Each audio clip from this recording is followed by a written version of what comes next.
Hello friends, ഇന്നത്തെ special liver റോസ്റ്റാണ്. അപ്പോൾ എങ്ങനെ ഉണ്ടാക്കുന്നതെന്ന് നമുക്ക് നോക്കിയാലോ. അതിനുവേണ്ടി ഞാനിവിടെ എടുത്തിരിക്കുന്നത് ഒരു 3/4 കിലോ ലിവറാണ്. ഇത് ഞാൻ ഉപ്പും മഞ്ഞൾപ്പൊടിയും ഇട്ട് കുക്കറിൽ വെച്ച് വേവിച്ചെടുത്തിരിക്കുന്നതാണ്. ഇതിൻ്റെ മുകളിലായിട്ട് ഒരു ചെറിയൊരു കോട്ടിംഗ് ഉണ്ട്, ഒരു പാട പോലെ നമുക്ക് കാണാൻ പറ്റും. അത് പൊളിച്ച് കളയണം. അതിനുശേഷം കനം കുറച്ച് ഇതേപോലെ നീളത്തിലൊന്ന് കട്ട് ചെയ്തെടുക്കുക. അതിനുശേഷം ഇതിലേക്ക് 1 ടീസ്പൂൺ വീതം മഞ്ഞൾപ്പൊടി, കുരുമുളക് പൊടി, ഗരം മസാല ആഡ് ചെയ്ത് കൊടുക്കുക. 3 ടേബിൾ സ്പൂൺ വിനാഗിരിയും ആവശ്യത്തിന് ഉപ്പും ചേർത്ത് കൊടുക്കാം. ഇനി ഇത് നന്നായി ഒന്ന് മിക്സ് ചെയ്ത് കൊടുക്കാം. അതിനുശേഷം ഇതൊന്ന് റെസ്റ്റ് ചെയ്യാൻ വെക്കുക. ഇനി നമുക്ക് ഇതിൻ്റെ മസാല റെഡിയാക്കി എടുക്കാം. അതിന് വേണ്ടിയിട്ടുള്ള ഇൻഗ്രീഡിയൻസ് എന്തൊക്കെയാണെന്ന് നോക്കാം. 2 വലിയ സവോള അരിഞ്ഞത്, 1 വലിയ കഷ്ണം ഇഞ്ചി, 1 വെളുത്തുള്ളി, 1 പച്ചമുളക് അരിഞ്ഞത്, കറിവേപ്പില, 2 കപ്പ് തേങ്ങാപ്പാൽ, 1-ാം പാലും 2-ാം പാലും സെപ്പറേറ്റ് മാറ്റി വെക്കണം. 1 ടേബിൾ സ്പൂൺ മുളക് പൊടി, 2 ടേബിൾ സ്പൂൺ മല്ലിപ്പൊടി, 1 ടീസ്പൂൺ വീതം മഞ്ഞൾപ്പൊടി, കുരുമുളക് പൊടി, ഗരം മസാല, 1/4 കപ്പ് വിനാഗിരി. ഇനി ഒരു കടായിൽ എണ്ണ ഒഴിച്ച് ചൂടാക്കി എടുക്കുക.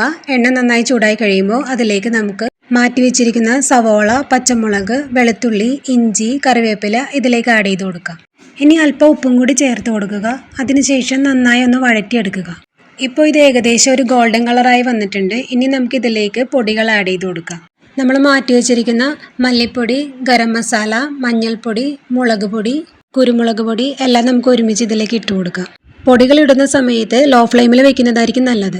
ഇനി ഈ പൊടികളെല്ലാം ഒന്ന് മൊരിഞ്ഞ് കിട്ടുന്നത് വരെ ഇളക്കിക്കൊണ്ടിരിക്കുക. മൊരിഞ്ഞ് കഴിയുമ്പോൾ നമ്മൾ മാറ്റി വെച്ചിരിക്കുന്ന 2-ാം പാൽ ഇതിലേക്ക് ഒഴിച്ചു കൊടുക്കുക.